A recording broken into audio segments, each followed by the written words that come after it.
Recording in progress. Good evening. We welcome to the City Council regular meeting this Tuesday evening, September 3rd. I now call the meeting to order. I invite everyone to join in the Pledge of Allegiance. I pledge allegiance to the flag of the United States of America and to the republic for which it stands, one nation, under God, indivisible, with liberty and justice for all. City Clerk, would you please call the roll? With pleasure, Madam Mayor. Councilmember Hedges. Here. Councilmember Lee. Here. Here. Deputy Mayor Newsom. Here. And Mayor Diaz-Nash. Here. We are excited to be here in person with options for those who choose to be not in person to participate virtually. There are several ways to participate. For those attending in person, please complete a yellow request to speak slip and give it to the city clerk. If you're participating remotely, please use the raise your hand feature in Zoom. You will be called on at the appropriate time. If calling in via phone, please press *9 to raise your hand, and when called upon, please press *6 to unmute. These options for public comment will remain available until I close the public comment period for each specific item. Before we begin, I'd like to introduce our new Deputy City Clerk, Chantel Eden. Chantel will be helping to facilitate our meetings and assisting the public with submitting their testimony. Ms. Eaton, welcome to the City of San Mateo. So we are moving on to ceremonial items, and I am thrilled to be able to celebrate this ceremonial item because for everyone in the chamber and watching, today is the 130th birthday of the City of San Mateo. And Deputy Mayor, what's the official way of talking about that? Centro-Trentennial. Centro-Trentennial. I want everyone to know that. So it is with great pride that I preside over tonight's meeting on this special occasion, the 130th anniversary of our beloved city's incorporation. Tonight, we celebrate not just the passage of time, but the rich history that has shaped the vibrant, resilient community we all cherish. In this chamber, where the voices of our predecessors echoed and still echo today, we stand as the latest custodians of a legacy that began in 1894. Visionaries such as Charles B. Polhemus, who brought the railroad to San Mateo, and George Howard Jr., who donated land for San Mateo's Central Park, laid the foundations of a city that has become synonymous with innovation, diversity, and unity. History, though, is much more than just a record. It is the essence of our identity, the wisdom that informs us and the inspiration that carries us forward. As we look forward tonight, we look not only at the milestones of our past, but the boundless possibilities of our future. Our city has been shaped by countless individuals who have walked its streets, worked its lands, and nurtured its spirit. Each has played a role in crafting the San Mateo we know and love today. But today is also a day of celebration of who we are right now and who we aspire to be. As we commemorate this milestone, I'm delighted to announce that very special, customized, celebratory cupcakes are available at the front of the chamber. A small token, but a reminder that every celebration is richer when shared together. And we don't stop there. As we continue our celebrations, I encourage everyone to join us for the September Nights on B series, Thursday, September 12th and Thursday, September 19th on the B Street Pedestrian Mall, a special way to keep the festivities alive. These events will not only honor our past, but also highlight the amazing possibilities our city holds for all of us in the future. With food, music, dance, and community. It's the perfect opportunity to come together, see old friends, make new ones, and celebrate what makes San Mateo so truly special. So let us raise our voices in gratitude for the 130 years that have brought us to this point and look forward with hope and determination to the many, many more that lie ahead. May we continue to build on the foundations laid by those before us with the courage to face new challenges and the wisdom and love to cherish our shared history. Congratulations to San Mateo. Happy birthday.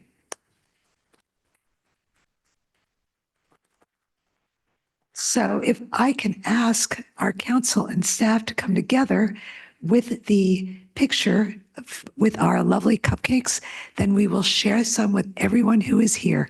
And for those of you on Zoom, I'm so sorry.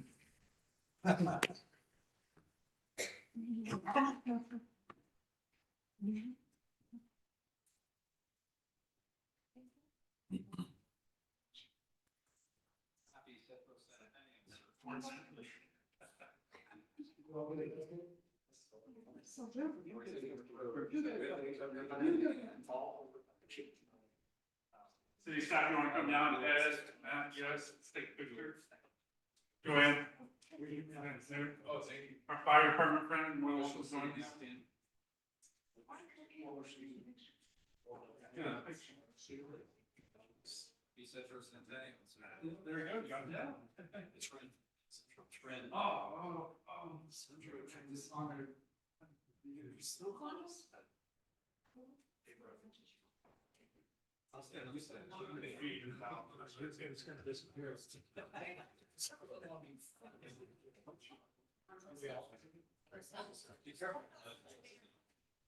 Yes.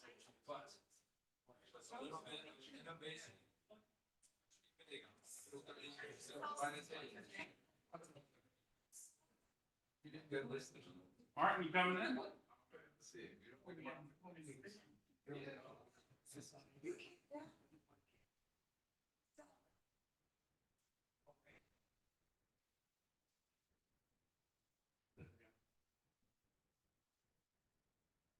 Ready? 1, 2, 3. Another one for good luck. The next 130 years.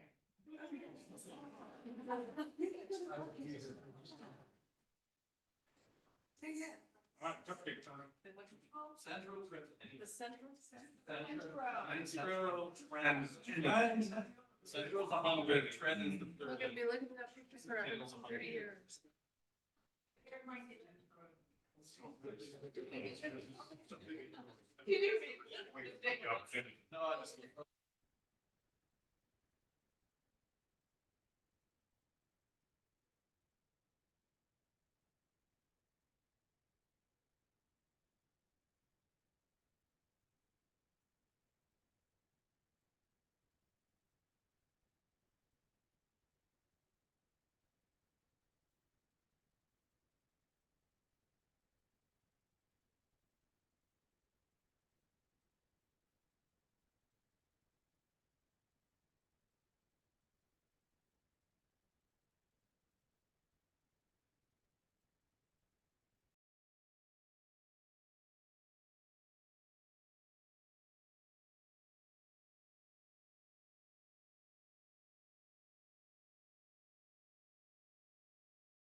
All right. Happy birthday once again, San Mateo. So we are going to move from birthday celebrations to mosquito and vector control. Yay, very, very critical, because if we don't do that, we don't have a safe city in which to celebrate our birthday. So with that, I'm going to turn it over to Rachel Curtis Robles, our Public Health Education Outreach Officer for the Mosquito and Vector Control District. Thank you.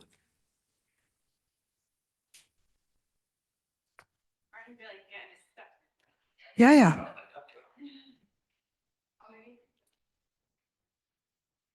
How about now? I'm mic'd. I Okay. see red.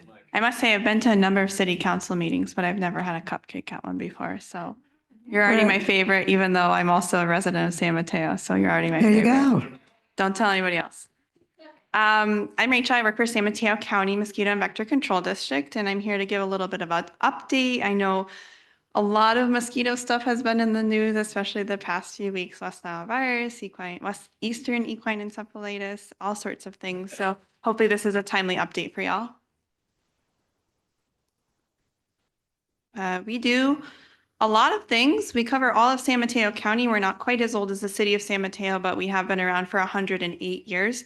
The city of San Mateo was one of the cities that got together with Burlingame and Hillsborough to say, hey, there's a lot of mosquitoes here. Maybe we need a mosquito control district. And so the voters started us in 1916 as a public health agency. We do mosquito control. We can offer mosquito fish, which are little fish that we can put in ponds to eat baby mosquito larvae instead of having to put any pesticides in those waters, or in green swimming pools and other sources.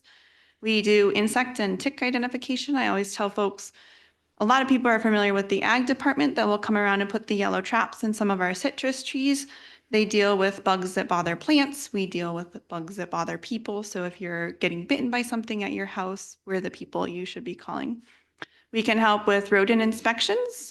We can help, especially this time of year, with yellow jacket nest control. If you know where the nest is, we can come and mitigate the nest for you. Community education. So I know I've seen some of you other places at neighborhood meetings or at our open house and other places where we're always trying to educate the community about what we should all be doing in our own backyards to help control mosquito populations. And then we do a lot of disease surveillance, especially this time of year for West Nile virus. I like to point out there's no charge for individual services. So anytime somebody does need our help, they can call, and there's no additional charge for that. It's covered by the taxes, which I'll point out if you look on your tax bill. If you're a homeowner, you will see a $3.74 charge on your tax bill. There's a little more added in from the 1% tax, but across the county in general, households pay an average of $20 a year for the services we offer. Next slide. We like these snapshots. So this is from 2023. 513 people from the city of San Mateo called us and said, hey, can you come help me with something? And we did. We went out to all those calls. 206 of those were yellow jacket or wasp calls, a number of mosquito request calls, rodent request calls, and a number of other things. We spent a lot of time in all of our jurisdiction, the whole county, but specifically in the city of San Mateo last year, we went out and inspected 3,281 times different sources of water throughout the city to make sure they were not breeding mosquitoes. The dead birds reported here are from last year, but as of today, about 50 birds have been reported from the city of San Mateo, dead birds. People can call them in to the hotline, and if they're testable, we'll go out and collect them and test them and see if they died from West Nile virus. So far in the city of San Mateo this year, 2024, there was one dead bird with West Nile virus that was tested from the city. All across the county this year so far, as of today, are 23 West Nile virus positive dead birds, mostly focused in Menlo Park and Atherton. I like to remind people that because birds can fly quite far, quite a bit farther than most mosquitoes, there's not always an immediate local risk. So our team goes out and does additional mosquito trapping to see what the mosquito populations look like in those areas, and then test those mosquitoes to see if they have West Nile virus. To date in San Mateo County in 2024, we've had no detections of West Nile virus in mosquito populations. Our board, we are an independent special district, so we're not under the county umbrella or any city umbrella. Our board is made up of 21 trustees, one from each city or town throughout the county and one appointed by the Board of Supervisors. It is the city's or town's responsibilities to find a person to appoint to their board. And And so currently the City of San Mateo board opening is open. And then I know Martin and I have been working a lot to try to figure out how to fill this position. You have to be a registered voter and a resident of the city that you are representing. But other than that, we're quite happy for anyone who's willing to come and be a part of our board. It's also a good place to learn how boards work, and it's a sort of a nice community because there's 21 of them, and so there's we don't have a lot of really decisive topics for the most part, and so it's a great experience, I think, for our board members. So please continue to spread the news that position is open. The application needs to go to the city, and then the city would decide to appoint that person. West Nile virus is very active right now in California, so especially if you're going anywhere in California or other places, take your mosquito repellent with you. As I mentioned, we don't have any positive mosquitoes detected in our county as of yet, but knock on wood, it seems like only a matter of time. So for the public, we would like everyone to report dead birds. It's very helpful for us. We are a small team. We are only about 22 full-time staff to cover the entire county. And so the more that residents are doing in their backyards and the more they're helping with surveillance, the more we can do. So reporting dead birds, using an EPA registered insect repellent, next slide. Dumping water, standing water from your backyard to prevent mosquitoes from growing in there, and then reporting biting mosquitoes. If you're being bitten by mosquitoes at your house, you can give us a call or go online and put a service request and we can pop out to see what's going on. And I'm happy to answer any questions, or we're always available. Thank you very much, Rachel. Any questions from the council? Yes, Councilmember Hedges.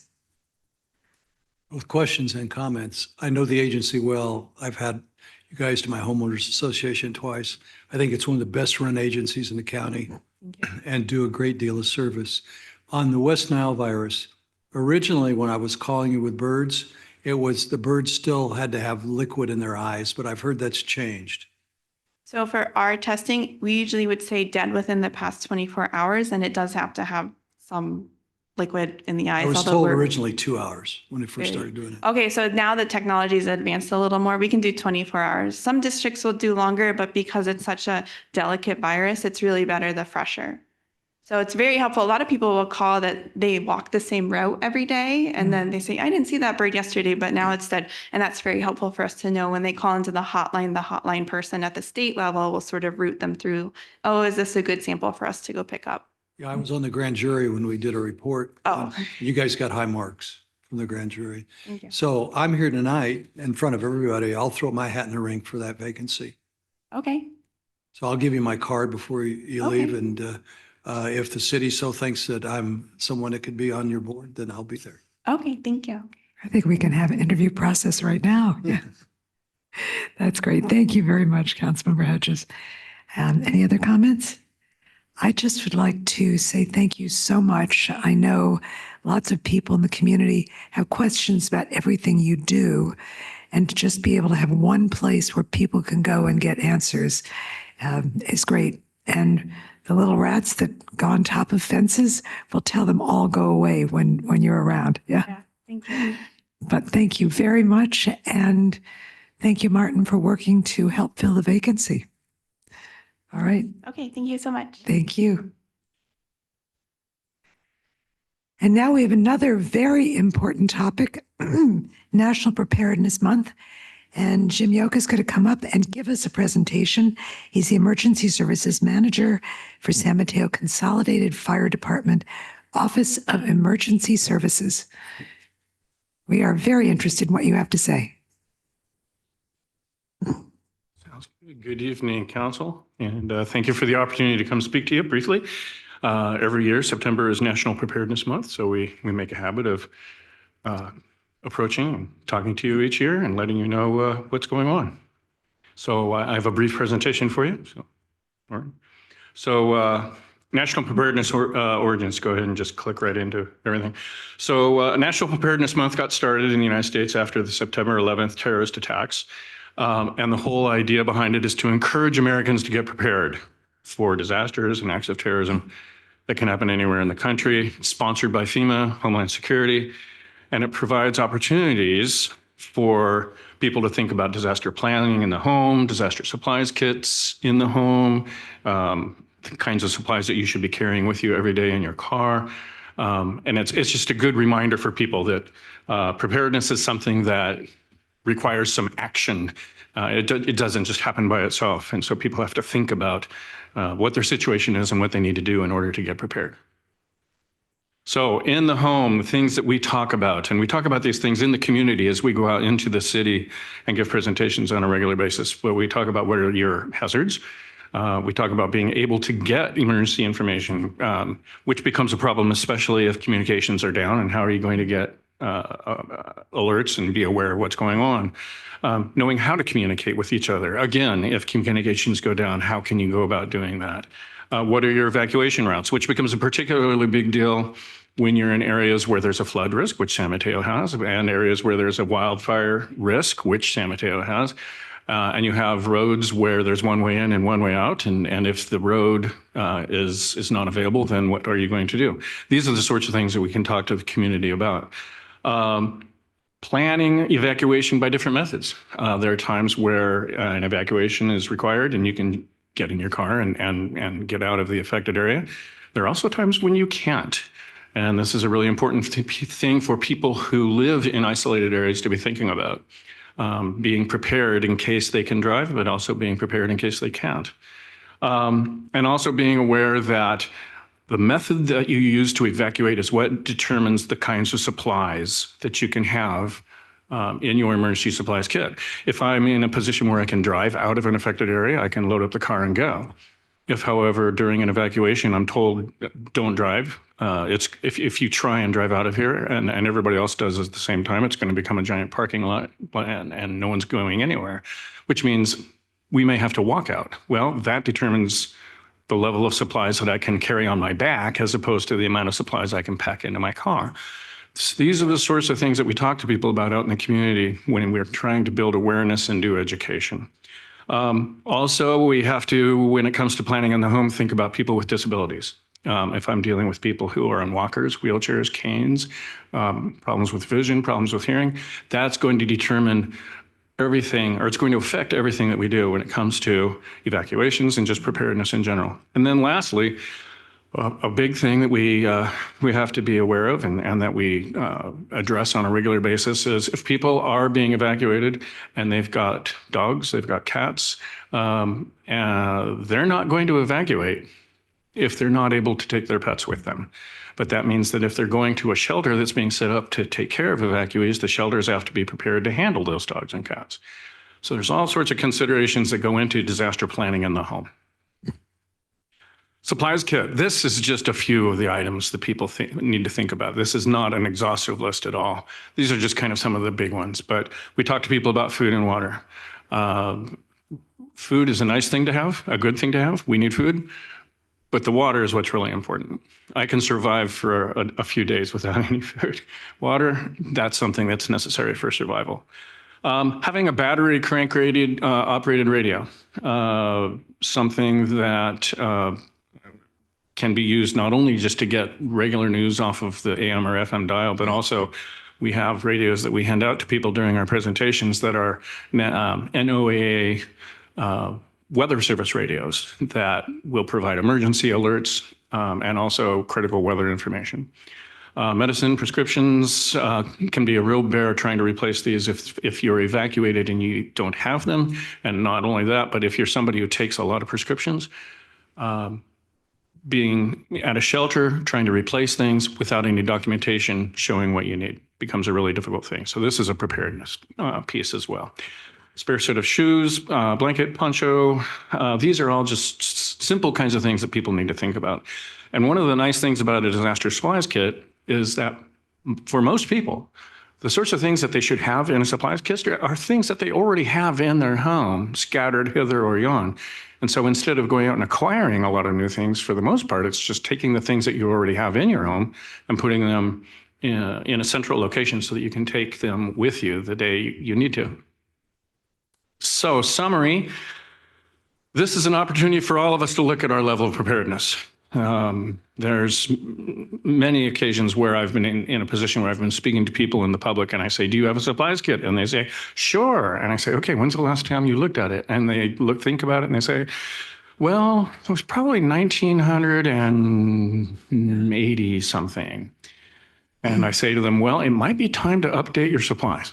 Okay, it might be time to look at that. Ideally, I tell people New Year's and 4th of July. Those are the times to be looking at your emergency supplies and making sure that everything's up to date. We all have to take stock of our strengths and weaknesses and take action accordingly. Again, if I'm dealing with seniors, if I'm dealing with people with disabilities, or if I'm dealing with the other end of the spectrum, I'm dealing with infants, people who live in isolated locations. There are all sorts of things that affect your strengths and weaknesses when it comes to preparedness. We go out and give presentations to the public on a regular basis. We give presentations in English, and we also give presentations in Spanish. So if people are interested in receiving disaster preparedness information, I have there at the bottom our email address, which I'm not sure shows up very well on this slide. But anyway, prepare@smcfire.org is a way that you can request presentations, education information from the Office of Emergency Services. We get out into the community and we try to spread the word as much as we possibly can. So that's what I have for you this year for National Preparedness Month, but it's a reflection of what we're doing locally. And the goal is to make the community stronger and to make the community better prepared. Thank you very much. Any comments from council? Yes, Councilmember Hedges. So when I've attended preparedness meetings in the past, they usually tell us, and this has been some time for me, that only about 3% of the population say they're prepared for an emergency. Do you have any numbers on that for our county right now? I don't have any statistics on that. I've heard numbers from different places in the 60% range, the 70% range. I'm quite dubious of those. But it's something that we can make progress on so long as we repeat it on a regular basis. If somebody receives this kind of information once and then they don't hear it again for years and years and years, then they're probably not going to be in very good position. One of the things I didn't see on your list was cash. Yes. Because credit cards probably won't work. Cash, small bills is a very good thing to have. Yeah. I'm not going to be counting on the ATMs to be functioning properly, especially if we have a power outage, which is highly likely. I've got a question. A couple weeks ago, I was speaking with the San Mateo Ham Radio Club. I know they do an annual 24-hour, I don't know what the word is. Field day. Field day, yes, just to make sure everything's working. So how are you connected with them? Because they seem to be a great resource if there's going to be a lot of the emergency outages we've been talking about. I am a ham radio operator as well. Well, there you go. I'm a big fan. And they are an integral part of our communications in an emergency. And that's true in two ways. In one way, it's at the Emergency Operations Center, where they have a radio station right there, right outside the main door leading into the Emergency Operations Center. They have a radio station with equipment ready to go. And so making sure that those operators that you're referring to are in a position to staff that when the Emergency Operations Center is activated is important. So that's number one. Number two, there will be situations where city staff or partner agency staff are out in the field, not in the EOC, but they're out and around the city dealing with flooding or fires or whatever it might be. And those people might have communications, but then again, quite frequently they don't. And also, even if they do have communications, does that communications get back to the EOC or not? That may or may not be the case. So if we have amateur radio operators who are in a position to partner up with field personnel and shadow them and provide them communications capabilities, then that means that whenever they need to communicate back into the Emergency Operations Center, they're able to do it. Right. And so the email that you put out, the prepare@smcfire.org, would that be what I should be giving ham radio operators to connect in with all of you, or what's the best way to connect you? Well, you can certainly give them that email address, but I know them well. I So meet you're with them there. on a regular basis. Great, super. And then lastly, in terms of if people want a presentation, would neighborhood associations or church groups or religious groups, those would all be groups that you would go out and talk to? Absolutely. At the moment, I'm making a big push to interact with the Spanish language community, and particularly with Las Iglesias, the Spanish churches in the community. Great. One of the things that we do nationwide quite well is provide services to you during and post emergency if you speak English. We don't do nearly a good enough job with people whose primary languages are other languages, and it's absolutely necessary. It's a requirement that we provide our services equally to everybody. So that's something that I'm making a big push on. Great. Thank you very much. And thank you for the presentation. You bet. All right. Oh, one more question. So landlines, I've kept my landline because I've been told that it'll operate when there are power outages. Do you agree with that? Maybe. It depends. We actually did a big research project on this a few years ago where we contacted every phone company in the area and asking them, if you lose power, will your phones still work? And some said yes, some said no, and some said they had absolutely no idea, which was not exactly comforting. AT&T just tried again to get out of landlines in Northern California. And that was a very big deal here in San Mateo County, in some areas of the county that are very the isolated, legislature where those phones are really, really important. Wouldn't let them do it because one of the issues was you could usually use it during an emergency. Yep, that's a very big deal in isolated areas where cell phone coverage doesn't exist. Another question is I have a NORAD radio that I can plug into my electrical outlet on my car. Is that useful? Does it get you emergency information and weather Emergency alerts? information mostly on weather. I'm from the Midwest and I used it during tornadoes to figure out how to get around them. Yeah. Because they're very precise. Yeah. Well, if you're getting emergency alerts and current weather information, then the answer is yes. Okay, thank you. Yeah, Okay. Well, thank you very much. you bet. All right. We all learned something, a lot of very important things. Thank you. So we're going to move on to the consent calendar. City Clerk, could you please read the consent calendar? Certainly, Madam Mayor. All matters listed under the consent calendar are considered by the council to be routine and will be enacted by one motion without discussion. If discussion is desired, that item may be removed and considered separately. Item number 4, City Council meeting minutes approval. Item number 5, Community Relations Commission's amendment ordinance adoption. Item number 6, Youth Commissioners ordinance adoption. Item number 7, flag policy adoption. Item number 8, construction special inspection services for the Clean Water Program amendment. Item number 9, police department parking service improvements, construction contract. Item number 10, central garage parking surface improvements, construction contract. Item number 11, telephone system replacement agreement. Item number 12, 385 First Avenue lease amendment. Item number 13, Human Resources Department classification updates. Item number 14, Marina Lagoon Vegetation and Water Quality Management Amendment number 8. Item number 15, North Shoreview Flood Improvements Mitigation Planting Maintenance Amendment. Thank you very much. Is there any member of the council who would like to pull an item from the consent calendar? Seeing none, is there any member of the public who wishes to comment on any consent calendar? Now would be the time to make your comment. This is for consent calendar items only.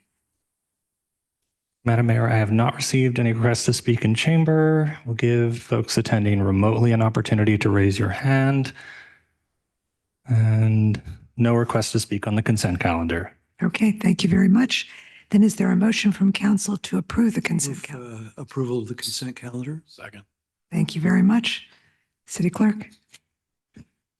Councilmember Hedges. Yes. Deputy Mayor Newsom. Yes. Councilmember Lee. Yes. Councilmember Lorraine. Yes. Mayor Diaz-Nash. Yes, The motion carries 5-0. thank you very much. Now we're moving on to old business and very important old business. Our wet weather updates and preparations from Matt Fabry, our Director of Public Works. This is something that our community has requested since the storms and the Mayor. work that the City Council has been. We need to take regular, just open public comment. Excuse me. I'm just so excited about this presentation that I want to hear it immediately. My mistake. Thank you for the correction. Let's open it up. Is there public comment? So this is for general public comment for anyone attending remotely or in person. Items not on the agenda. This would be the time to raise your hand if you would like to speak on items not on the agenda. And Madam Mayor, I have not received any requests to speak. Okay, thank you. Then we will close public comment and we will come back to that highly anticipated presentation on wet weather preparations. So Director of Public Works, please come down and update us.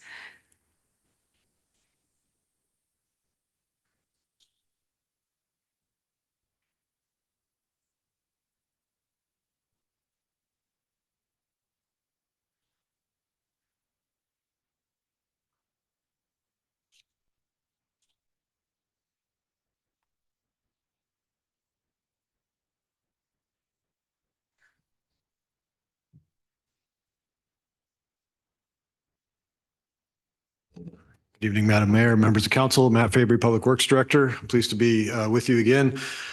Revisiting our wet weather preparations. This is an item that we were doing quarterly. We took a bit of a break during the dry season, but we wanted to bring this back before council, especially as we're heading into another wet season in the next couple of months. So this will be an informational item only. General council feedback is obviously welcome.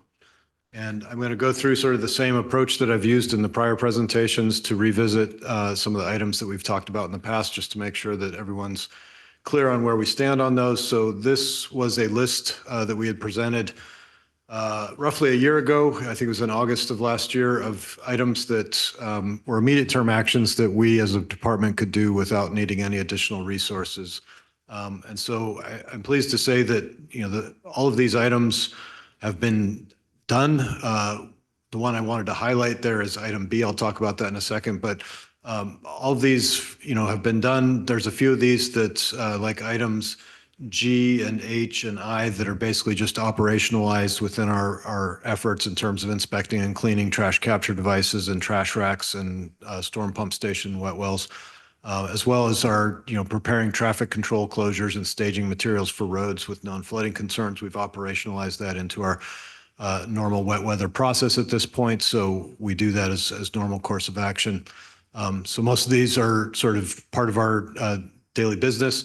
The one I did want to touch upon is the item B, which is developing a marina lagoon alternatives analysis for pumping below 95. I think I reported in the past that we do have this alternatives analysis that was done by a consultant, Schaffenweiler, for the city.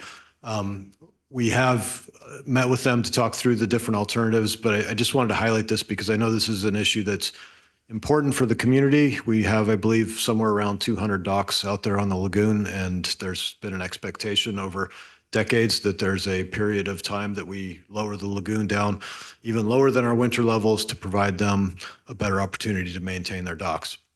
I think what we've talked about in the past is that we've learned through the New Year's Eve 2022 event that our pump manufacturer does not recommend that our pumps pump below a certain level, which is 95 feet. The dock maintenance level was lower than that. And so it's a challenge for us in terms of figuring out, is there a way that we can provide a dock maintenance period for people at the lagoon without putting our flood control infrastructure at risk? And so this is still an ongoing item that we're still working with. And we met with the consultant just recently to talk through the alternatives. My plan at this point is to set up another meeting with the ad hoc group of folks that we work with that represent the larger lagoon community to talk to them about what some of the different options are and to, brainstorm with them some of the ideas that we have and some of the concerns that we have to see what some of the thoughts are from the community before we move forward and try to address that. I think the biggest challenge, as I say, is can we do something that accommodates those folks but doesn't put our infrastructure that is necessary for flood control at risk? And I'll talk about some of the issues that we've run into with our Marina Lagoon pump station that we're continuing to have challenges that highlight some of the concerns that I have as the person that's responsible for making sure that our flood control systems function. So I just wanted to highlight that one item on this list. So sorry, this is just a slide showing the cover of that memo. So moving on to, these were 3 items that we had raised with council that were items that were sort of what we deemed immediate term actions, but we required additional resources. This is where council thoughtfully provided additional funding to help support these in terms of allocating $3 million. This was not $3 million for all these items, but these were some of the items on there. So these have been addressed as well, with the caveat that we're still working through maintenance on the 5 diesel engines at the Marina Lagoon. We've had 2 engines that have had to have their valve systems rebuilt. So that's where the engines get completely taken apart. Things get shipped off to an outside vendor that does whatever they do to work on the valves. I can't think of the technical term here as somebody that doesn't work on engines, clearly. And so we've had 2 of those that have to be sent off to be worked on.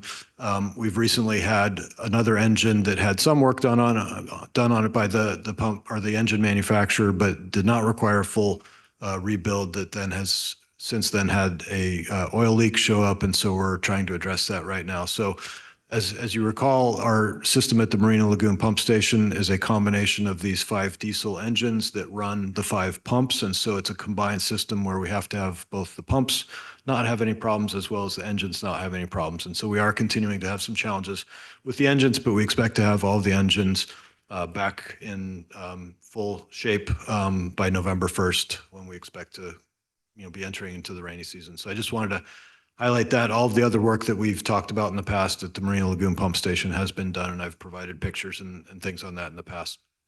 I did just want to highlight that we will continue working on the sandbag stations. I talked to you last wet season about how we deployed 4 different stations. We did find throughout the course of the wet season that one of those stations was not significantly utilized by the public, and that was the station that was at the Parkside Aquatic Park. And so we will consider whether that one makes sense again. I know there's conversations about could we find one in the North Central neighborhood. So I have continued to follow up with the staff that we've made contact with, actually through Jim Yoke with OES at the National Guard facility in North Central. And I just had more communication with him today that he's trying to get the approvals that he needs from the state to see if we can do that. So I'm hopeful that we will be able to deploy a station at the National Guard facility in North Central this season, and we may then swap that for the Parkside Aquatic one, given that that was not well utilized by staff. So just wanted to give an update on that. So this is just highlighting what I mentioned. This is pictures of the oil leak that we have on one of the engines at the Marina Lagoon Pump Station. This is a picture of, I may have shown this last time, of engines that are being totally torn apart, and then the engine block and valves being sent off to be rehabbed. I just wanted to highlight the catch basin cleaning. This was a big thing that we took on last year, and I think I mentioned that we had, I think, 6,000 catch basins. Our staff, with some contractor support, diligently worked and cleaned, I think, about 4,500 of those. We basically got to the point where we got into the hills, and the ones in the hills are not a problem in terms of flooding because of the slopes. And so we've cleaned all the ones that we thought were important to be cleaned. So that was a big effort last year. I think it made a difference with the storms that we had last year. So we are continuing to start that process again this year. And I wanted to highlight that one of the benefits of the community approving the community flood and storm protection fees is that we are going to be hiring 2 dedicated maintenance workers that will be funded out of that fee, that will be folks that will be doing these kinds of things on an ongoing annual basis. So they'll be working on the catch basin cleaning, and they'll be the staff that would be assigned to doing, storm drain, creek channel maintenance and things like that throughout the year to support the storm drain system. So that's the direct result of the funds being approved by the community. So these were the other items that we talked about previously. These are the short and midterm actions that we've been working on. So I'll just touch on each of these briefly, and I've got a couple slides that highlight and show some pictures of some of these. So we have been working forward, trying to move on getting localized spot dredging at the Marina Lagoon. This is something that we are allowed to do under our existing operational permit from the regulatory agencies for the lagoon. So we have a consultant on board that's been doing the design work for that and is preparing the necessary documents that we have to submit to be able to get approval for that. I wanted to connect that with item 7, which was the LiDAR survey that we talked about, trying to prioritize getting LiDAR data, which is high resolution elevation data. We wanted to prioritize getting that around the Marina Lagoon initially to support any work for dredging. So we did do that. I've got a picture here that I'll show of that. So that has been, that information is being captured by the consultant that's working on our storm drain master plan update, and that LiDAR data has then been provided to our consultant that's working on the spot dredging design. So they determined, and I'll show the pictures, but they determined that the LiDAR data was not as perfect as we were hoping it was going to be in terms of being able to see beneath the water. So I'll have to dig into that a little bit more with staff and the consultant, but they had to go out and do some additional manual soundings using sonar to get some additional data. So unfortunately, our permit only allows us to do the dredging within a certain window, which is between, I think, April and October. And so we're not going to be at a point where we're going to be able to get the dredging done before October. So that will be something that we'll have to do. We'll be ready to do that and bid it out and do that work next spring after the window opens up again. We are moving forward on some of the localized small-scale drainage improvements. So these are items where our staff had identified. I think we had 40 locations where we had sort of known small-scale drainage issues where a catch basin is undersized or we need a bigger pipe or something like that. So I think when we talked to council and when we talked about the funding allocation, I think we said we'd try to tackle the top 10 on that list. And so we just approved a contract with a contractor that's going to be going out and working on some of those. I've got some pictures that I'll show on that in a minute.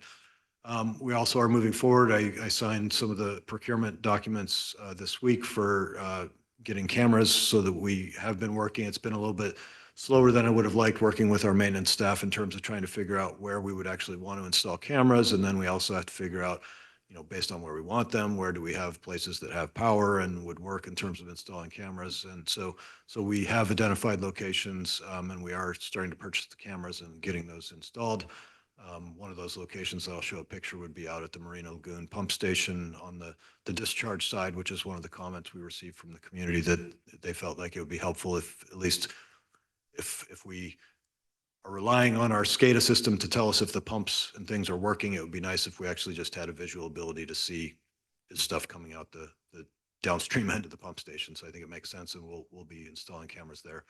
Stormwater master plan update, we have a consultant on board, as I mentioned, Schaff and Wheeler. They are doing that update. That's going to be probably at least a year-long process. Right now, they're focused on doing the condition assessment. So they're going out and assessing the entire condition of our storm drain system, which would include manholes and pipes and pump stations and all the things that make up our system.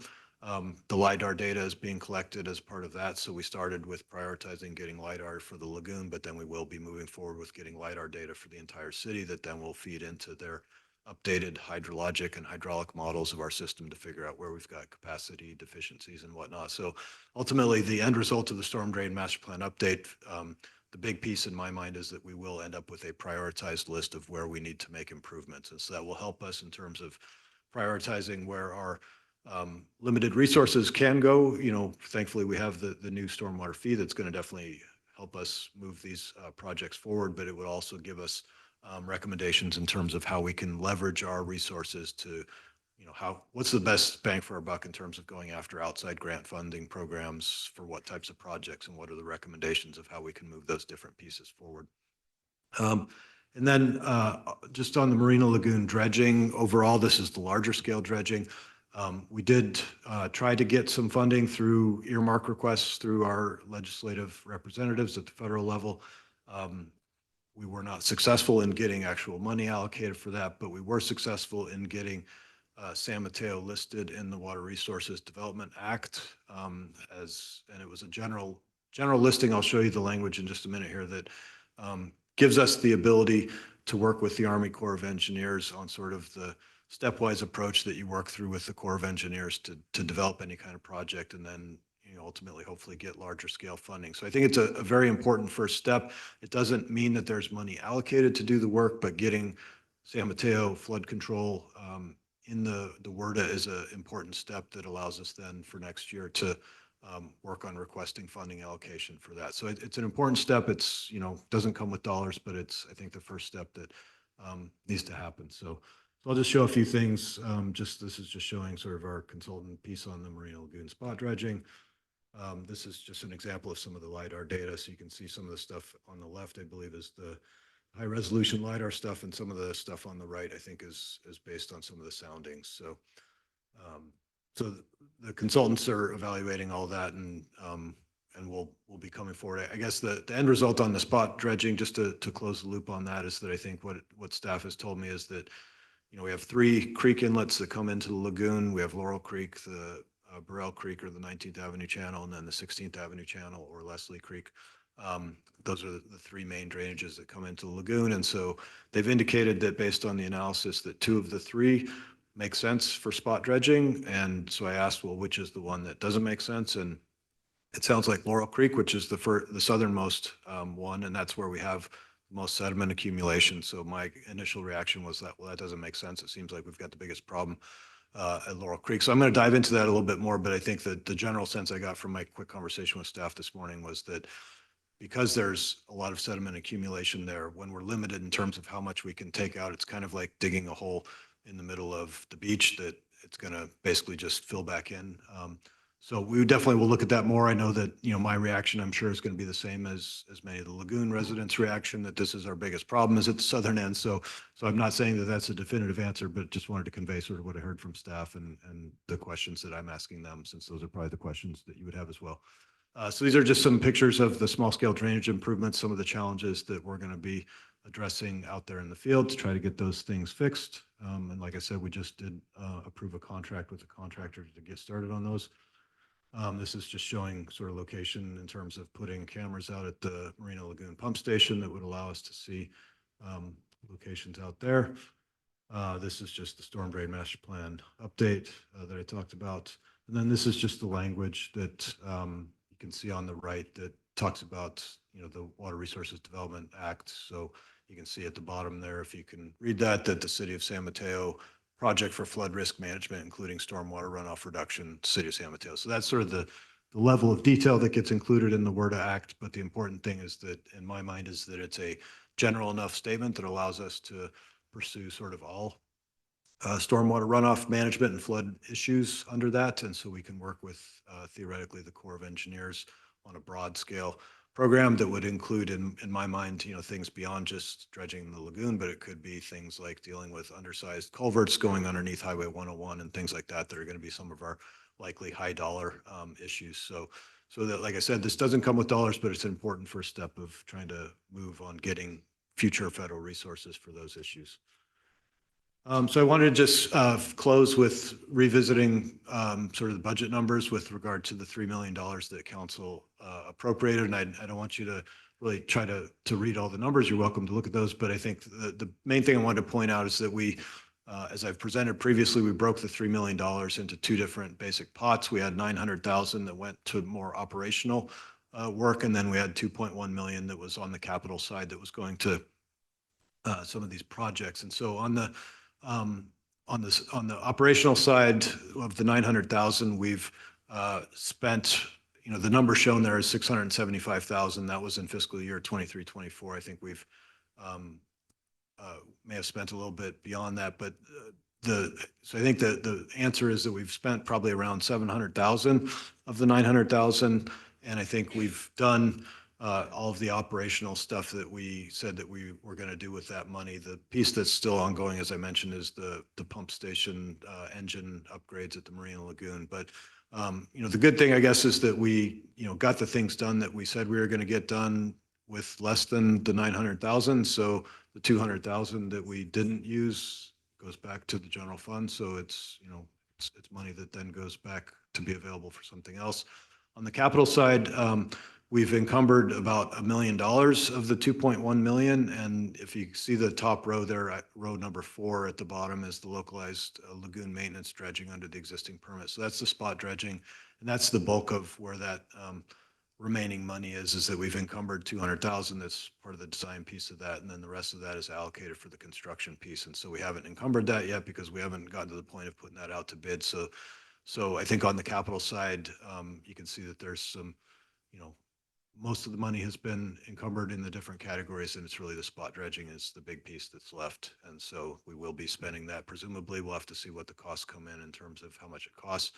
If it ends up coming in significantly less than that, then that would be additional money that we could free up and return back to the general fund if that makes sense at the time. So we'll revisit that once we get to the point of putting it out to bid. So I think that was everything I had. Well, yeah, sorry, upcoming work, just talking about that. So that's all the stuff that we talked about in the past, but I just wanted to hit quickly on the where we're going in terms of next steps. So as I mentioned, we're in the process of hiring 2 maintenance workers. We actually have sort of an ongoing maintenance worker recruitment. And so I think we're in the process of doing some of the practical exams for applicants for that. So we should be getting 2 folks on board hopefully soon.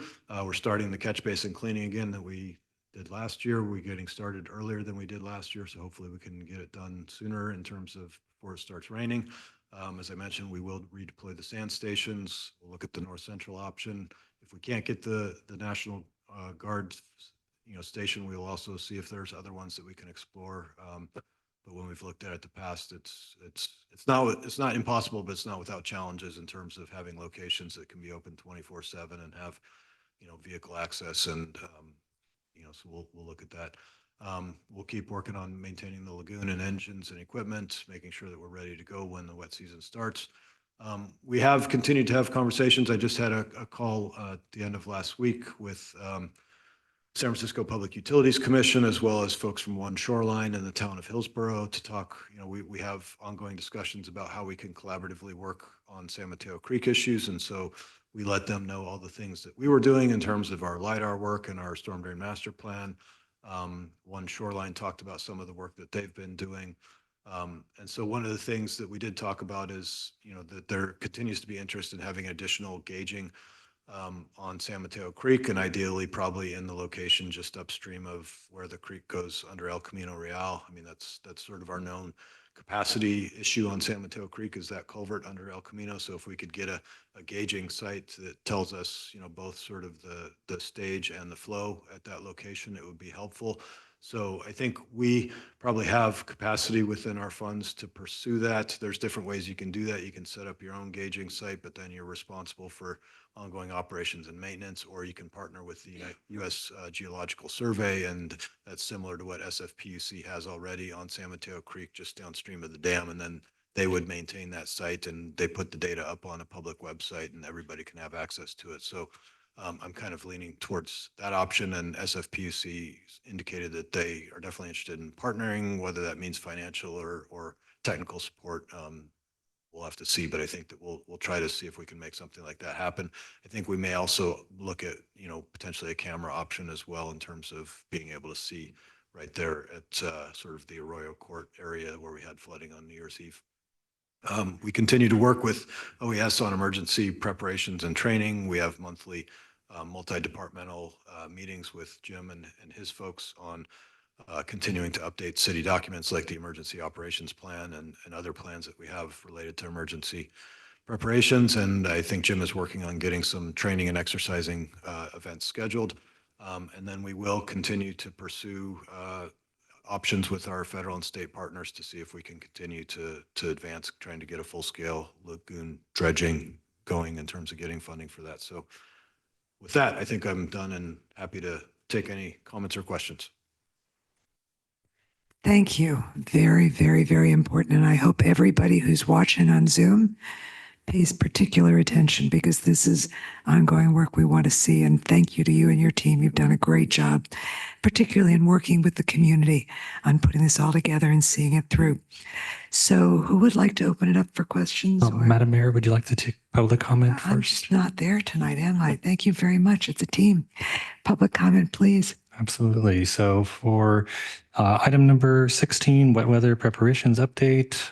If you are participating remotely and would like to speak on this topic, please raise your hand now.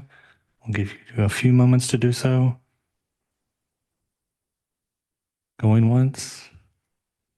Madam Mayor, we have no request to speak on this item. I actually think that's great news, because this time last year we had lots of people. So I think that is a great example of the impact that you've had on the community, and thank you, community, as well. So with that, who on council would like to, I think Councilmember Lee. Thank you. Great presentation, and it's very timely as well. It's a great showing of how proactive we've been as an organization. So, I just have a couple questions.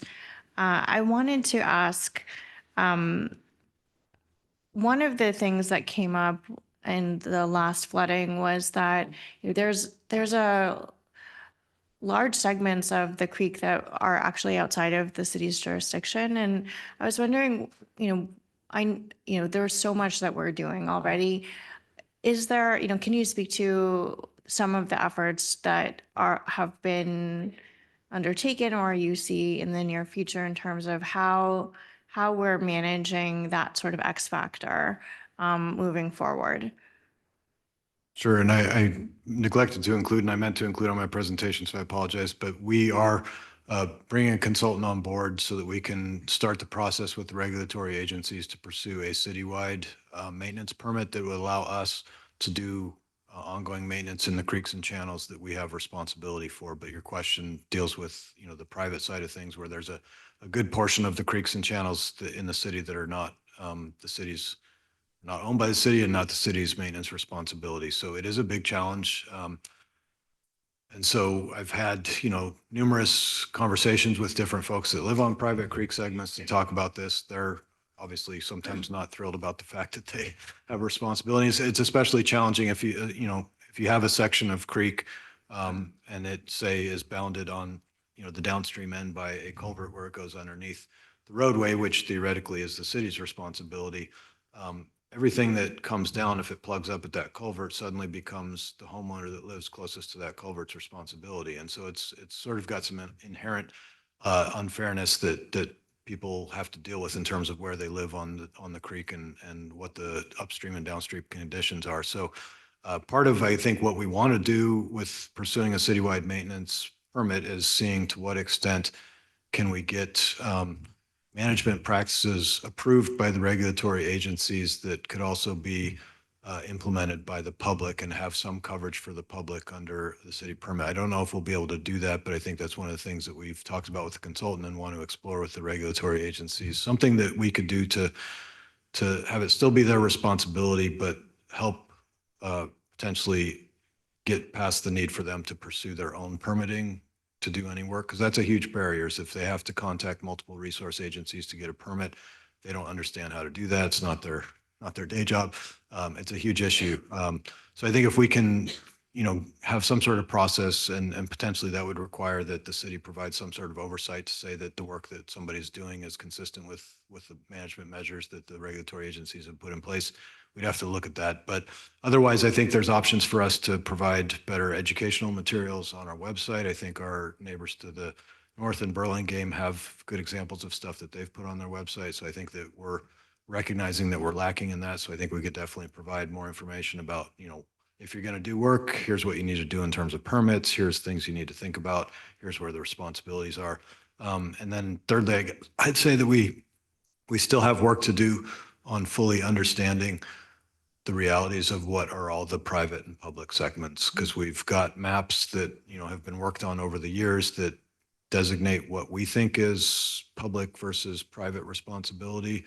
But a lot of times the responsibility is determined based on, did we do this in the past? And we don't have clear records, through a map, notation or something like that. So I think there's more work that we need to do to even understand what the full responsibilities are of the city and what's the private side. So it's not a great answer, but those are some of the things that we've been thinking about and talking about. I will close on a positive note, though, that we did get one segment recently that was on Laurel Creek, right near Hacienda, near the Hillsdale Library, and there was concerns that there was a lot of trash being dumped in the creek. And so city staff did help with some of the stuff that was right by the city culvert, but then some of it appeared to be potentially related to the Hillsdale Garden Apartments. And so we got our code enforcement department involved, and they talked to the apartment owners. And I just got a nice email from the resident last week saying that somebody came out and cleaned all that stuff up. So I think that to the extent that we have opportunities to engage through our code enforcement group, if there are things that are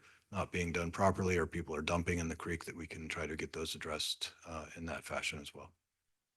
Thank you. That's actually a great segue because I was wondering about where the cleanups along the creek or in the creek actually fall into the scoping of our work, or are you saying that that's under code enforcement? Well, if it's a private segment, theoretically, we don't have any, ownership or responsibility or even legal access to get in there and do that. And so on the private property, if there's illegal dumping and things like that, we can try to work with our code enforcement folks to try to get that addressed. In terms of cleanups on public segments of the creek, our staff get out there and do that where we can in terms of if we don't have to get permits. But that's where we've been challenged with some of the vegetation issues that are growing in the different creeks and channels that create an impediment in terms of flow. Do we want to be able to get regulatory authority to go in there and clear those out on an ongoing basis? And some of the stuff, honestly, we've let it go for way longer than we should have because we didn't have the permits to do so. And so if we can get the permits, I think then we'll get in there and do the work. And there's probably going to have to be a significant effort to get us to where we should be, but then it's a matter of continuing to maintain that on an ongoing basis so we don't let it get to where it is now. But likely there was an item on the consent calendar that you approved that was mitigation maintenance. And so most likely with any permit that we get, we will have some sort of mitigation responsibility that in exchange for getting in there and doing the work, which has impacts on habitat and aquatic life, that we would be required to do some sort of mitigation elsewhere. And so we'll have sort of ongoing long-term costs with that. Thank you. And then my last question is actually about sort of twofold. One, I wanted to just say I'm so thrilled that you're exploring a partnership with National Guard in North Central. That's it's tremendous news. And I know that the community desperately needs a sandbag station in North Central, and we were scrambling with Supervisor Corso to open a makeshift one at the 11th hour. And then we're able to do, I think, a second pilot, and it was gone in a matter of hours. So there's certainly a need there, and want to thank you and encourage you to get that official. And then the other thing was, during the epic storms that we had, we actually ran into a problem with procuring sand. And so sand, like storing sand is not a small endeavor, and there's always like contamination issues. And I'm just wondering what if anything can we do moving forward if we are predicting that potentially there could be a scarcity in supply again? Yeah, this last wet season, we actually had sort of a surplus of sand that we had procured from Bayside Materials, I think, on Norfolk. And so we actually had that sand delivered to the corp yard, and we stored it at the corp yard to make sure that we had an ample supply. So I think that we would probably continue to do something like that in terms of having a stockpile available at the corp yard. Obviously, if we blow through that and there's no additional supplies available, then we're stuck. But I think after New Year's Eve, I think that was the challenge, that we didn't have any of our own stockpiles and everybody was trying to get sand. And so it was very difficult. So I think that going into the rainy season, having our own stockpile stored at the corp yard is what we'll probably do on an ongoing basis to make sure that we have some buffer in case we run into that need.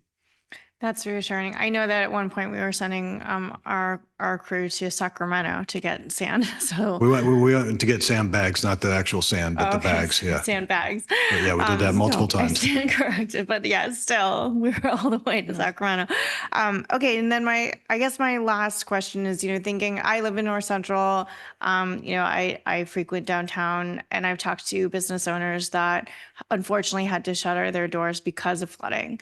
And so there are, we have a lot of businesses that have been with us for decades, and some new businesses that didn't experience flooding, and some brand new businesses that, that might not know what to expect in a bad season. And so I'm wondering what level of coordination is particularly around the 9th Avenue on B, and then also North B Street. How are we proactively working with the business community in areas that we know have had extreme flooding problems? I'll have to check in with staff to see to what extent we may have that built into our scope of work with our storm drain master plan update. But I think that's part of what the condition assessment is going to do. Is going to help us identify sort of, existing issues with the storm drain system as we do the updated hydraulic modeling that will help us determine where our capacity deficiencies are. So I think once we have more of that information, it would be a good opportunity to engage the community. But I also think that we want to hear from the community if there are issues that, are either modeling or condition assessments aren't catching, and make sure that we aren't missing anything. I did check in because you conveyed a similar question by email. And so I did check in with our staff, and it sounds like, at least from their perspective on North B Street, thinking of, the furthest north part of B Street, that we did have flooding on New Year's Eve, but on an ongoing basis, we haven't really had challenges with that. The 9th and B Street is a known issue. Staff made some improvements back in 2022 prior to New Year's Eve that have helped that situation, but haven't completely addressed it. And so that's definitely a piece we'll be looking at with the storm drain master plan in terms of, where that falls in the overall scheme of all the improvements that we need to make. So. Well, I thank you. And it's good to hear that you're proactive around those two areas. And I'll say that, from my interactions with local business owners, the ones that knew to be prepared did not flood. And so my concern is for those new businesses that might not know exactly what all is entailed in preparing for a rainy season. And those are potentially our most vulnerable new businesses that we want to see succeed and stay here. Sure. Yeah, I think it's incumbent upon us, once we get to the right point, to make sure that we're doing significant public outreach on the storm drain master plan and what's going to come out of that, especially the prioritization of infrastructure improvements, because I think we owe it to the community. One is that they approved the stormwater fee, but I think it's also something that we're going to have to be reporting back to folks on an ongoing basis of what we've done with your fee dollars. And so I think it's important for us to engage folks in the process so that they understand going into adoption of that final document what the considerations are.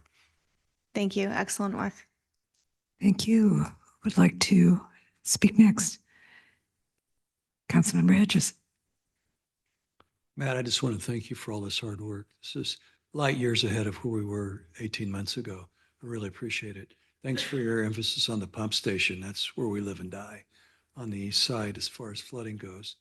And I think the dredging we're going to do next spring will give us a blueprint of how to complete dredging. We might get some surprises that some of that's clean enough we don't have to haul it hundreds of miles. Hopefully. So, hopefully, yeah.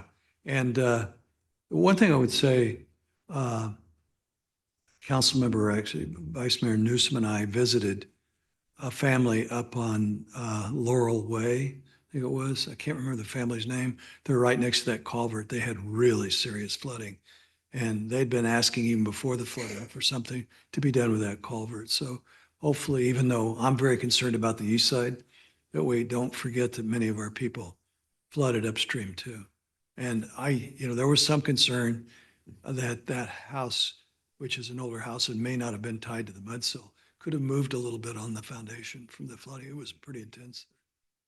I'm not sure if it's the same one, but we did have communications back and forth with an owner that's on Laurelwood Drive, I think, that is right next to a culvert. That, I'm sure that's the same one. Yeah, He had so- several yeah, communications. they contacted us multiple times during the rainy season. The Alzamia family. We've been in touch with them, and we definitely went out and proactively removed material and communicated with them in terms of cleaning the trash rack and whatnot. So we've been in contact with them and making sure that we're being responsive to their concerns. But that will be also a piece of the infrastructure that we'll have to look at with the storm drain master plan. Yeah, well, thank you, man. I really appreciate all the work you've done. Appreciate that. Thank you. Councilmember Lorraine. Sure, thank you. I appreciate questions of my colleagues. And I think it does remind me of another aspect of the flooding in the Laurelwood area. Matt, you mentioned that Laurel Creek might be more of a challenge than some of the other creeks and parts of the system that could benefit more perhaps from the localized dredging that we can do. And I guess I did just want to ask you if we've learned more in our communication, perhaps with our the other agencies that have jurisdiction over some of this property, especially around Laurelwood Park and the Sugarloaf, of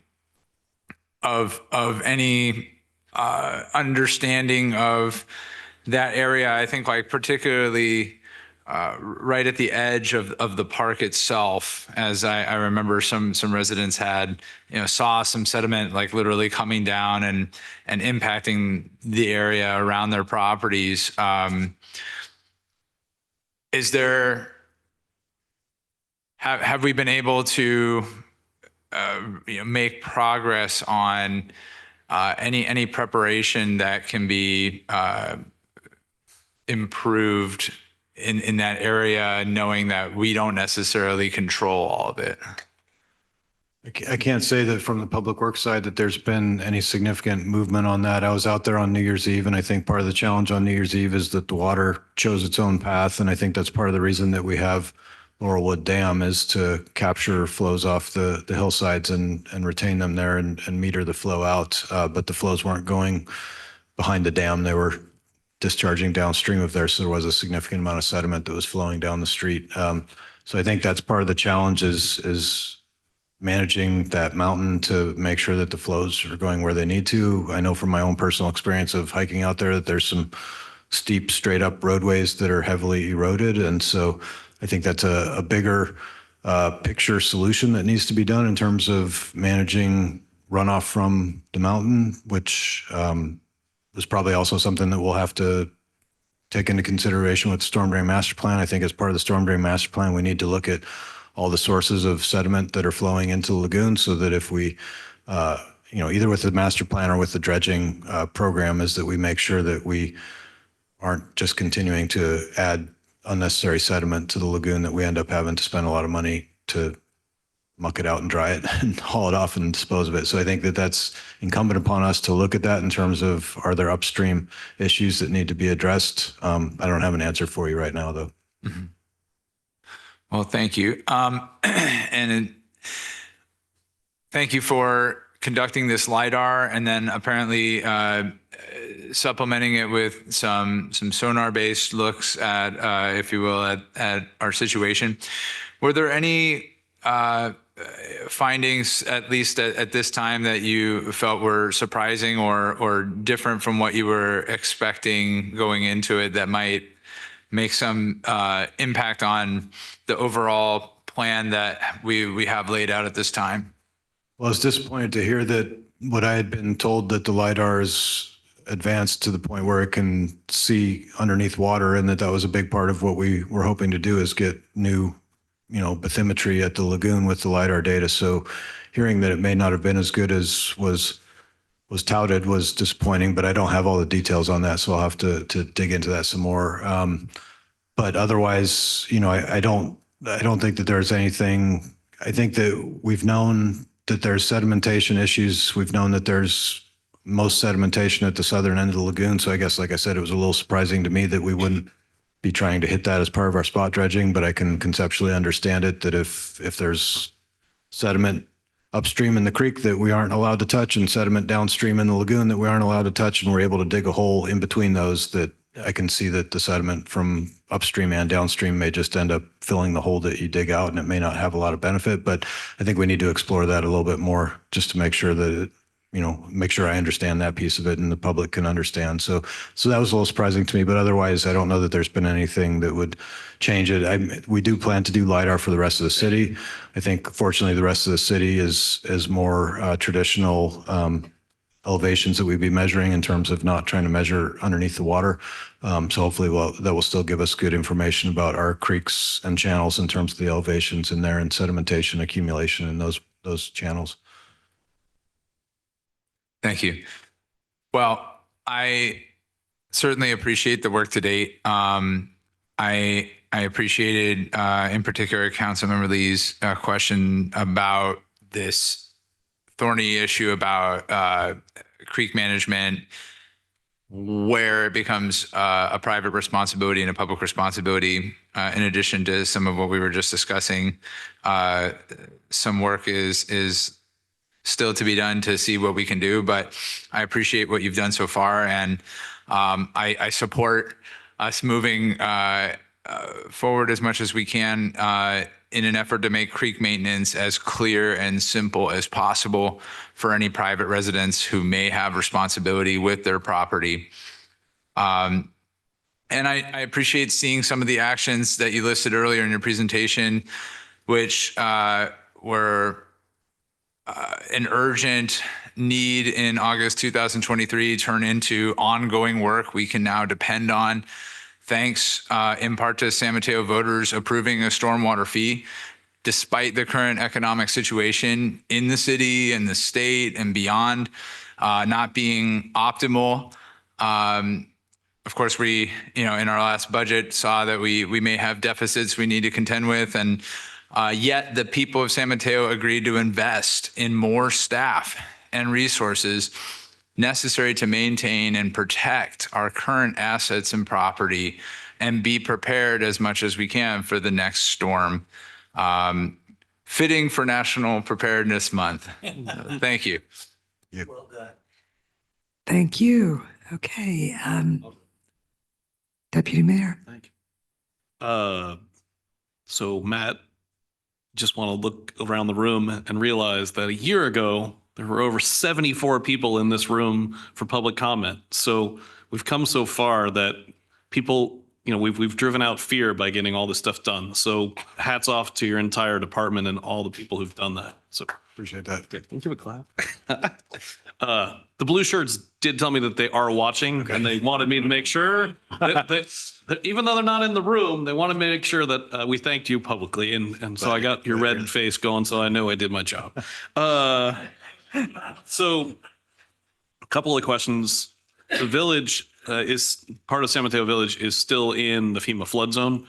I'm assuming, but just don't want to assume, that as part of our analysis, we are looking at where these flood areas are that are still on the flood map to see what impact, if any, we may have by doing dredging and lagoon and creek maintenance. But is that accurate? Yeah, I think that we'll have to look at that. I mean, I think the part you're talking about is related to potential spills from Laurel Creek. Yes. So it's not necessarily impacted by the lagoon, but it's an area that I think we determined that the work that would be required to remove the small number of homes from that area was sort of disproportionately large in terms of what it would take to do that. So I think that's the issue. So I think as part of looking at sort of the infrastructure needs, that there are things that that probably will come out of the storm drain master plan update that if we implemented those would result in improvements in terms of removing people out of the flood zone. But I think we're going to have to look at the overall prioritized list of what needs to be done and figure out what our highest priorities are. But I think one of the criteria that we could look at in terms of prioritization could be whether or not the improvements would benefit people that are in a flood zone. Yep. Well, I just want to make sure I'm going on record because the people in the village, did like everyone else, pass the flood measure, recognizing that they're also having to pay FEMA flood insurance. So just want to make sure we keep that top of mind. I met with school district, Foster City School District last week about another project. And we were talking and I didn't know the answer to the tunnel that goes underneath George Hall.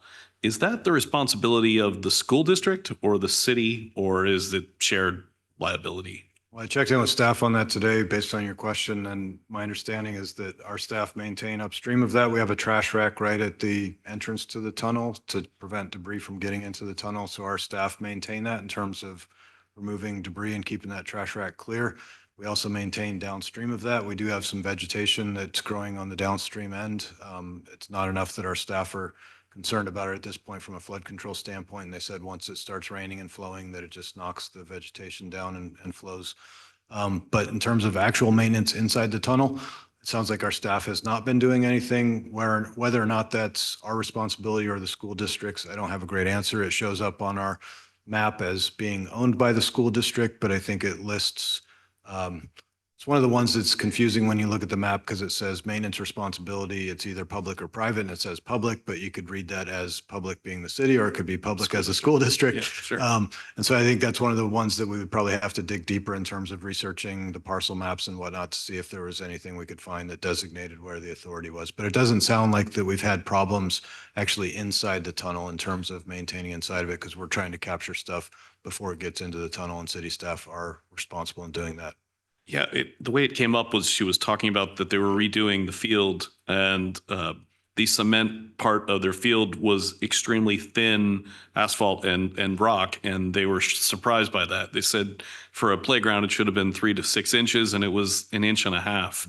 And it made me ask, well, what are you guys doing to maintain your tunnel? And she said, what tunnel? Yeah. And I went, okay, we better make sure. So I'll follow up with you offline, but thank you. Yep. And then the last question was, and you may not know this, but I just out of wanting to know, do the dredging regulations or laws changed based on if we're talking about a cement culvert versus a dirt creek bed? Meaning, like when you come out of George Hall, there's a full bend corner that's completely a cement culvert.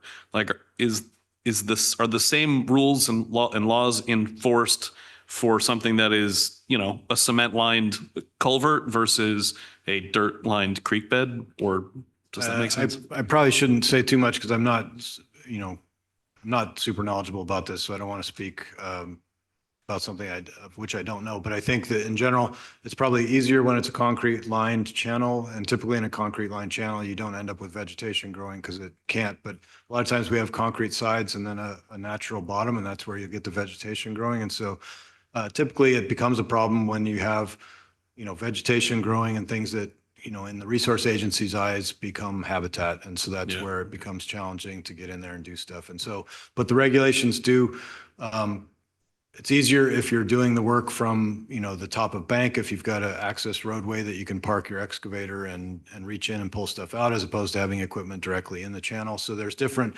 degrees of where it gets more challenging in terms of getting permit approval for the type of activity that you have to do. But definitely, I think concrete channel, to whatever extent, is easier to get permitting than, say, San Mateo Creek, where it's natural creek. Thank you. Thank you for all your answers, and keep up the great work. Thank you. Sure. Great. Thank you. Councilmember Hedges, yeah. I just wanted to follow up. I was pretty central to the FEMA flood district work. And originally, the areas where Rob lives were not supposed to get out of it. FEMA came back when we passed it and did the work at the last minute saying that the creeks would come out of it too. So then they rearranged. We actually had to have another vote so that those people could pay their share. And it went pretty much as expected. The people that had to pay voted no. The people that got a break voted yes. And so, mine is $51 a year. It's not huge. I was paying a lot more than that in FEMA flood insurance. Right. But that particular area came into the FEMA flood district, not part of the levee issues, but it's the culvert at Laurelwood. Yeah. And there's a bridge that's low that picks up debris, I guess, that brought them into it too. Not only did I see a lot of this while we were doing the work, but they also came to United Homeowners over it, and we researched it there too. So I would be surprised if they're paying FEMA flood insurance, because the city went back and found all those people, like there were 100 that got pulled back in along the lagoon because of various issues with the way their homes set over the water. And so I would be surprised. I'd like to see they may have originally paid, and shame on us if we didn't take it out of them since they're paying FEMA flood insurance, but they may have not rechecked their, because it comes in through their county taxes, to see if they're still paying it. So I'd really like to see a couple of the people that think they're in the FEMA district see their county tax bills, because I would recognize it immediately because I'm paying it. I think that, I think that folks paid for two things, or they paid for bayfront protection. And I think that that's part of what the assessment is for protection from bayfront issues. And that was the levee improvements. And so those improvements have been made. And so people are continuing to pay off the debt for those improvements. Whereas I think the issue with the people that are still remaining in the village is, like you said, related to Laurel Creek, for which the assessment was not there. So I think they may still be paying their assessment that deals with the improvements that were for the bayfront improvements, and they may still be paying flood insurance based on the fact that they're still in a flood hazard zone. So The reason I said that, the city, Suzanne told me that, you remember her, she worked here for a long time, told me that they were going back and refunding money and for the people that got drawn back into it. yeah, I'll have So to, maybe they were left out of that. I yeah, don't know. I'd have to check with staff on that. Okay. Great, thank you. And just a couple comments here. And number one, I know one of the issues way back during the flooding was that the new pump alarms didn't work. Do we have backup systems to check to make sure the new ones are working? Yeah, we redid all of that over the last year. So we've redone all of the wiring, made sure all that the alarms are there. We put in additional floats inside the wet well, outside in the lagoon. So we have redundancy in terms of our systems. So we think we're in a pretty good position Good. now to make sure that we don't have any problems like we did on New Year's. Excellent, excellent, excellent. And the comment that you made about how you want to keep going back to the community and showing them how the fee is being used, I can't underline how important that is, because people really did put their confidence in the city in approving it. So the more you can show them what is happening, the more confidence they will have, and the better the community will fare. So I completely support that.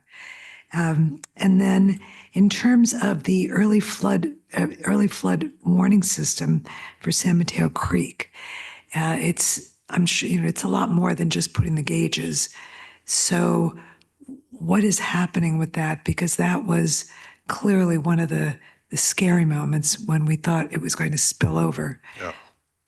Well, so One Shoreline would like to add that to their flood early warning network and system that they have. They provided some draft materials to the city and Hillsborough and SFPC on that, a year ago, probably. I think the challenge is that we don't have, first of all, we don't have the appropriate gauging at different locations to be able to accurately know. The only information we have is the gauge that SFPUC has that's at the base of the dam. So it's way at the top of the watershed. So it's not representative and useful in terms of what's the flow like at El Camino Real. And so that's part of the problem. We need more gauging.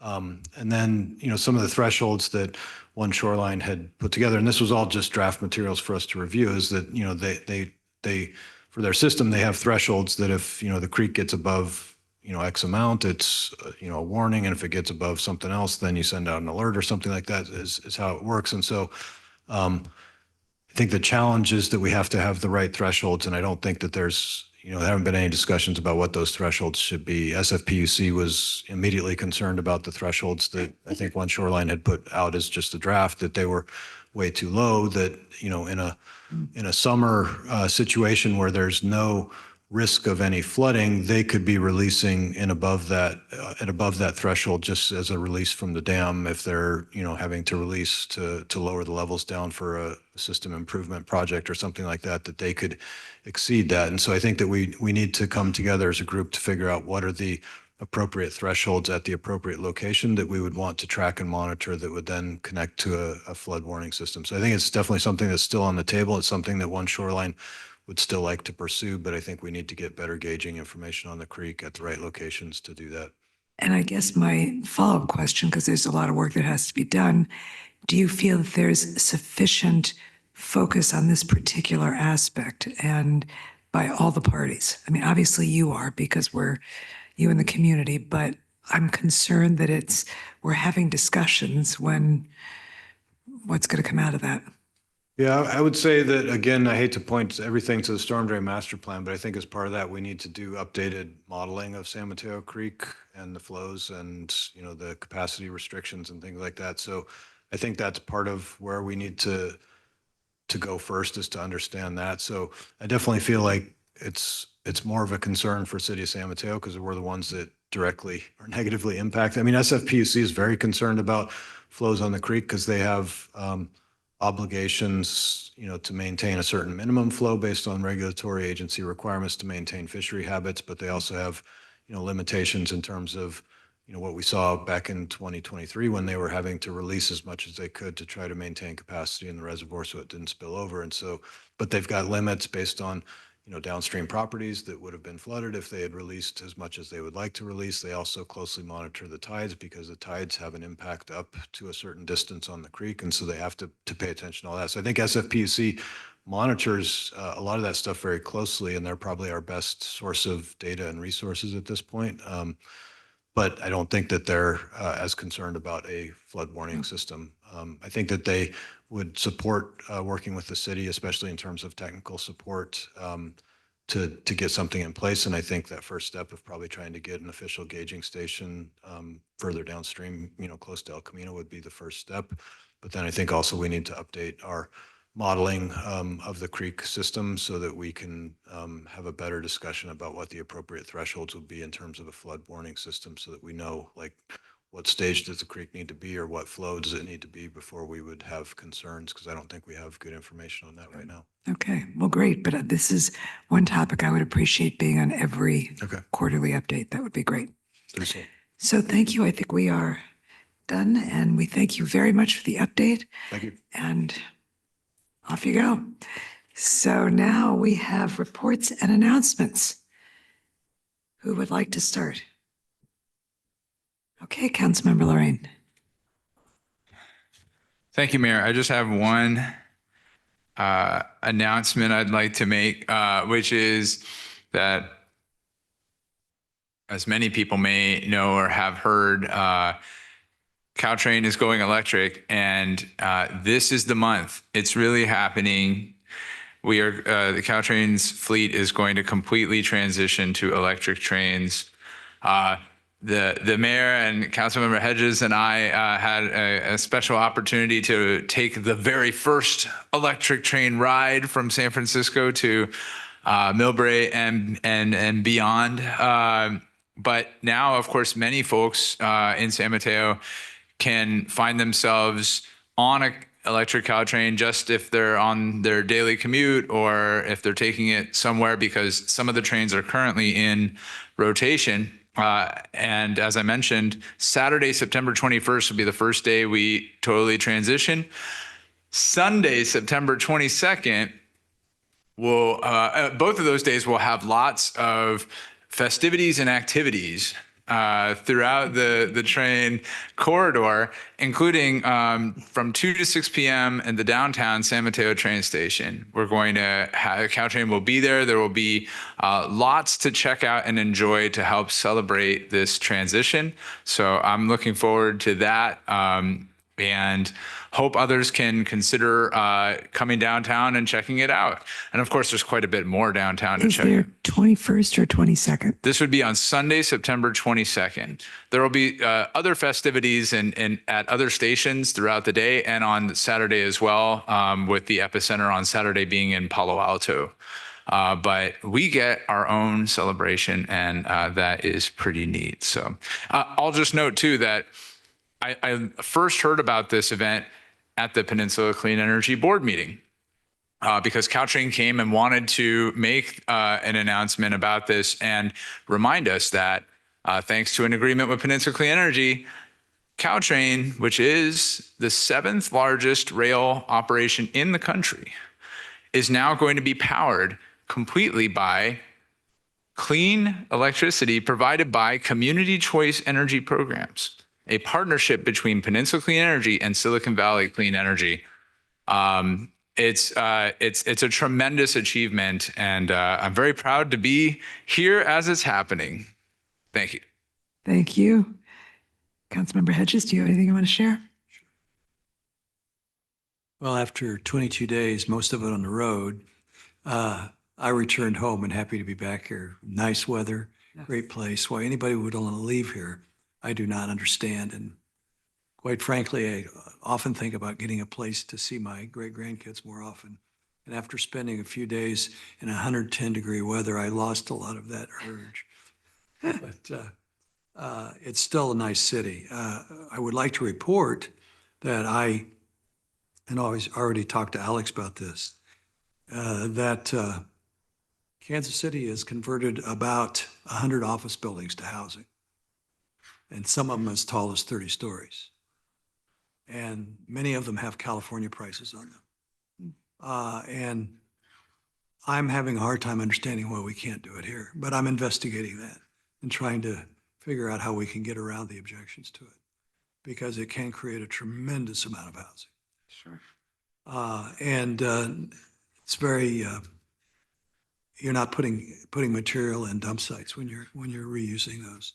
I did provide the city manager was an article from my wife's hometown where they passed an ordinance to disavow or to actually penalize people who blow their clippings or their grass into the street because it clogs the drains and puts sediment into the creeks.